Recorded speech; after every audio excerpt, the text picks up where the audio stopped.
आम्ही ज्यावेळेस घोषणा केली की आमच्या बहिणींना ओवाळणी द्यायची आहे, तुमच्या सावत्र भावांच्या पोटामध्ये खूप दुखायला लागलं आणि सावत्र भावांनी खूप प्रयत्न केला योजना होऊ नये म्हणून. मग पहिल्यांदा कोर्टात गेले. कोर्टाने त्यांना नाकारल्यानंतर काय केलं माहितीये? जाणीवपूर्वक फॉर्म भरून घेतले आणि त्याच्यावर पुरुषांचे फोटो लावले, जेणेकरून महिलांना नंतर सांगता येईल तुमचे फॉर्म तर आम्ही सरकारला दिले होते, पण सरकारने ते फॉर्म स्वीकारले नाही.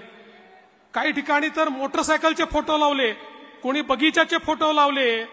जाणीवपूर्वक अशा प्रकारचे फोटो लावून हे फॉर्म रिजेक्ट झाले पाहिजेत आणि महिलांपर्यंत पैसे पोचू नये अशा प्रकारचा प्रयत्न झाला.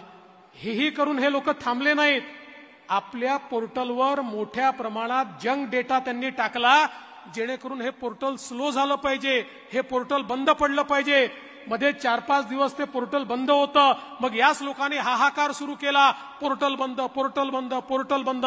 अरे काळजी करू नका, पोर्टल बंद पडलं, आम्ही ऑफलाईन फॉर्म स्वीकारले, ते पुन्हा पोर्टलवर आणले आणि त्या ठिकाणी आमच्या बहिणींना पैसे आमचा देण्याचा जो निर्धार आहे तो आम्ही पूर्ण केला.